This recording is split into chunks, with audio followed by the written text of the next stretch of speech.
ہمارے ساتھ موجود ہیں ڈاکٹر طاہر محمود بٹ صاحب جو کہ جماعت اسلامی کے کینڈیڈیٹ ہیں حلقہ NA-71 کے اور PP-47 کے.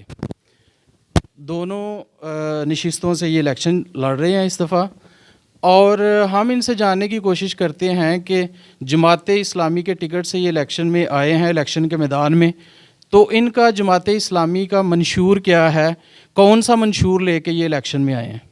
السلام علیکم سر. وعلیکم السلام سیدی، بہت شکریہ آپ نے مجھے موقع دیا اپنے چینل سے. میں اپنے بہن بھائیوں کو، اپنے عوام کو، اپنے حلقے کے لوگوں کو نبی صلی اللہ علیہ وآلہ وسلم کا بس ایک پیغام پہنچانا چاہتا ہوں.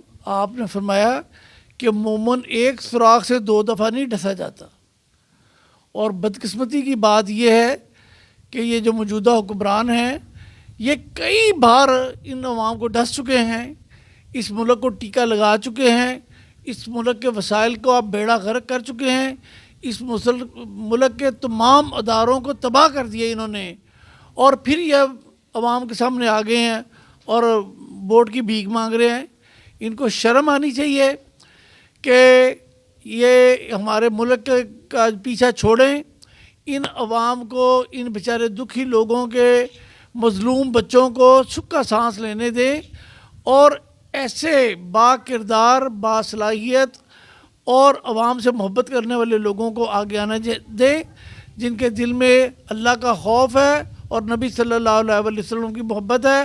اور یہ نبی صلی اللہ علیہ وسلم کی محبت ہی ہمارا منشور ہے. جس طرح آپ صلی اللہ علیہ وسلم نے اپنے لوگوں کے ساتھ محبت کی، پیار کیا، ان کو بھائی بھائی بنا دیا اور ایک بہترین معاشرے کی بنیاد رکھی، الحمدللہ ہم اسی طرح کے معاشرے کی بنیاد رکھنا چاہتے ہیں اس ملک میں. اور ہم چاہتے ہیں کہ یہ ہمارا ملک ایک صحیح اسلامی معاشرے کی عکاسی کرے، جہاں پہ تمام لوگوں کو یکساں حقوق میسر ہوں، جہاں پہ کوئی کسی کے ساتھ ظلم نہ کر سکے، جہاں پہ اپنی صلاحیتوں کی بنیاد پر کسی غریب کا بچہ بھی MNA MPA بن سکے، اس کے لیے تعلیم کے تمام دروازے کھلے ہوں کہ وہ ڈاکٹر بننا چاہے، انجینئر بننا چاہے یا سائنسدان بننا چاہے، اللہ کی رحمت سے اس کے لیے کوئی رکاوٹ نہ ہو. تو ہم چاہتے ہیں جو اس ملک کی اقلیتیں ہیں، اقلیتوں کو بھی بہترین حقوق میسر ہوں، ان کو کسی قسم کا کوئی ڈر خوف نہ ہو، اپنے مذہبی قاعدے کے مطابق وہ اس ملک میں زندگی گزاریں. اور خواتین کو ہم اپ لفٹ کرنا چاہتے ہیں کہ نبی صلی اللہ علیہ وسلم نے فرمایا کہ تعلیم حاصل کرنا ہر عورت اور مرد کا حق ہے. ہم چاہتے ہیں کہ ہماری بچیاں پڑھیں، ڈاکٹر بنیں، وکیل بنیں، انجینئر بنیں اور ٹیچر بنیں. الحمدللہ ایک پڑھی لکھی ماں ہی ایک بہترین قوم کی تشکیل کر سکتی ہے. ڈاکٹر صاحب آپ سے دوسرا کویسچن میرا یہ ہے کہ 1947 سے لے کے جب سے پاکستان قائم ہوا ہے، ہم سیالکوٹ کے حوالے سے بات کرتے ہیں کہ ہر دفعہ جماعت اسلامی الیکشن کے میدان میں اتری، تو کیا کبھی تاریخ میں MNA یا MPA کی سیٹ سے کبھی جماعت اسلامی کے کسی رکن نے آج تک کوئی الیکشن جیتا ہے؟ جی الحمدللہ. ارشد محمود بگو سے کون واقف نہیں ہے؟ ارشد محمود بگو صاحب اسی حلقے سے جماعت اسلامی کے MPA پہلے بھی منتخب ہو چکے ہیں، اور انشاءاللہ تعالیٰ اب اسی سیٹ پہ ملک منیر صاحب اس دفعہ الیکشن لڑ رہے ہیں، اور اللہ کی رحمت سے انشاءاللہ تعالیٰ مجھے امید ہے کہ یہ پہلے سے بھی زیادہ ووٹ لے کے کامیاب ہوں گے انشاءاللہ. اس کے ساتھ ڈاکٹر صاحب مجھے پتہ چلا ہے کہ آپ فلاحی کام بھی کرتے ہیں، اور آپ غریب اور جو لوگ مستحقین ہیں ان کا فری علاج کرتے ہیں. میں نے 1-2 پولیس اسٹیشنز میں جب وزٹ کیا تو آپ کا وہاں پہ اشتہار بھی چسپاں دیکھا میں نے. تو وہ آپ کا ہاسپٹل کدھر ہے؟ اور وہاں پہ لکھا ہوا تھا کٹے پھٹے ہونٹوں کا علاج. کیا آپ مخصوص وہی علاج کرتے ہیں یا کوئی بھی مستحقین جو ہوتے ہیں جو فیسز نہیں دے سکتے سب کا علاج کرتے ہیں؟ آپ کا ہاسپٹل کہاں ہے جہاں پہ یہ ساری آپ خدمات سار انجام دے رہے ہیں؟ سعید بھائی، الحمدللہ جماعت اسلامی کا ایک بہترین ادارہ ہے جسے الخدمت فاؤنڈیشن کہتے ہیں. الخدمت فاؤنڈیشن کی جو خدمات ہیں وہ پاکستان میں کسی بھی NGO سے زیادہ ہیں. پاکستان کی سب سے بڑی NGO کا نام الخدمت فاؤنڈیشن ہے، اور دنیا کی 5 بڑی بڑی این جی اوز میں سے ایک نام جو ہے نا وہ الخدمت فاؤنڈیشن ہے. تو اللہ کا شکر ہے ہم لوگوں کے دیے ہوئے وسائل کو ایمانداری کے ساتھ خرچ کرتے ہیں اور اللہ تعالیٰ کی خوشنودی کے لیے ہم کام کرتے ہیں. میرے ہسپتال کا نام ہے چلڈرن سرجیکل ہاسپٹل. وہاں پہ الحمدللہ ہر 2 ماہ بعد تقریباً کٹے ہوئے ہونٹوں اور کٹے ہوئے تالو کے جو پیدائشی نقص والے بچے ہوتے ہیں ان کا فری علاج ہوتا ہے. اور آج 6 تاریخ ہے تو 13 جنوری کو انشاءاللہ تعالیٰ میرے ہاسپٹل میں فری میڈیکل کیمپ ہے. وہاں پہ ہم جتنے بھی بچے آئیں گے جن کے ہونٹ کٹے ہوئے ہوں گے پیدائشی طور پہ یا تالو کٹے ہوئے ہوں گے ان کا ہم فری علاج کریں گے. ان کے لیبارٹری ٹیسٹ فری کریں گے. ان کو ادویات تک ہم فری انشاءاللہ مہیا کریں گے. تو یہ اللہ تعالیٰ ٹرائل شروع کیا جماعت اسلامی کے ان بزرگان کے خلاف جنہوں نے 1971 میں بنگلہ دیش اور پاکستان کے علیحدہ ہونے کی مخالفت کی اور ان کے خلاف ٹرائل شروع کر کے ان کو تختہ دار پر لٹکا دیا.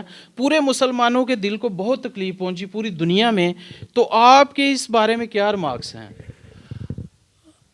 دیکھیے جی وہ ایک شعر ہے نا کہ مٹی کی محبت میں ہم آشفتہ سروں نے وہ قرض چکائے ہیں جو واجب بھی نہیں تھے. تو الحمدللہ جب مشرقی پاکستان میں انڈیا نے حملہ کیا ٹھیک ہے اور کچھ وہاں کے جو غدار لوگوں نے انڈیا کے ساتھ مل کے مکتی باہنی بنائی اور پاکستان کے ایک حصے کو کاٹنے کی کوشش جب کر رہے تھے تو جماعت اسلامی کے کارکن البدر اور الشمس کی صورت میں ایک بھرپور تنظیم سازی کر کے پاکستانی فوج کا ساتھ دے رہے تھے اور انہوں نے آخر دم تک پاکستانی فوج کا ساتھ دیا. بدقسمتی سے جب وہ ملک بنگلہ دیش بن گیا تو الحمدللہ وہ ہمارے لوگوں نے چھپ چھپا کے جنگلوں میں جا کے وقتی طور پہ اپنی جانیں بچائیں. لیکن اس کے بعد جب وہ ملک بن گیا تو انہوں نے اس ملک کی ترقی کے لیے بہت زیادہ کام کیا. وہاں پہ وہ وزیر بھی رہے, وہاں پہ وہ ایم این اے اور ایم پی اے بھی منتخب ہوتے رہے. لیکن 45 سال بعد اس بدبخت عورت نے وہ نوجوان جو باپ بزرگ بن چکے تھے ان کے خلاف ایک بدنیتی کے اوپر ٹرائل کیے, مقدمات چلائے اور ان کو پھانسی کا چڑھایا اور ان کو کہا گیا کہ آپ معافی مانگ لیں کہ آپ نے پاکستان کا ساتھ دیا تھا تو ہم آپ کو تختہ دار پہ نہیں چڑھائیں گے. انہوں نے کہا کہ ہم نے جو کیا اس وقت صرف اللہ کی رضا کے لیے کیا اور پاکستان کے لیے جو بھی ہم نے قربانیاں دی وہ اپنے رب کو خوش کرنے کے لیے ہم نے کوشش کی تھی. اس لیے ہم اس کوشش کو کبھی بھی غلط نہیں کہیں گے. اور انہوں نے کوئی معافی نہیں مانگی اور تختہ دار پہ جھول گئے. جس شان سے کوئی مقتل میں گیا وہ شان سلامت رہتی ہے. یہ جان تو آنی جانی ہے, اس جان کی کوئی بات نہیں. ڈاکٹر صاحب آپ سے آخری کویشچن میں پوچھنا چاہوں گا کہ جب بھی سیاست کا میدان سجتا ہے تو ہماری عوام اسلام کو بہت پسند کرتی ہے, ہم نمازیں بھی پڑھتے ہیں, لیکن جب ووٹ دینے کی باری آتی ہے تو وہ جو اسلام کے نام پہ جو جماعت الیکشن میں اتری ہوتی ہے اس کو ووٹ نہیں ڈالتے. آپ کے خیال میں اس کی کیا وجوہات ہیں؟ دیکھیں میں تو سمجھتا ہوں کہ عوام کا اتنا قصور نہیں ہے, ہمارا اپنا قصور ہے. ہم لوگوں تک اس طرح سے پہنچتے ہی نہیں ہیں. ہم ہر گھر کا دروازہ کھٹکھٹائیں, ہم ہر بندے کو اس کی ذمہ داری یاد کروائیں تو الحمدللہ یہ بہت اچھے لوگ ہیں. علامہ اقبال نے فرمایا تھا نا, نو امید نہ ہو ان سے اے صاحب فرزانہ, کم کوش تو ہیں لیکن بے ذوق نہیں راہی. انشاءاللہ ان لوگوں کو بتایا جائے تو یہ سمجھ جاتے ہیں. اور اس دفعہ آپ دیکھیں گے انشاءاللہ تعالیٰ کہ عوام کی بہت بڑی تعداد جماعت اسلامی کے نشان ترازو کے اوپر مہر لگائے گی, ہماری آواز پہ لبیک کہے گی اور اللہ کی رحمت سے اس ملک کو ترقی کی راہ پہ گامزن کر کے چھوڑے گی. اسی کے ساتھ اپنے host Saeed Ahmed Babar Langrial Sialkot plus Narowal news channel کو اجازت دیں. Thank you very much.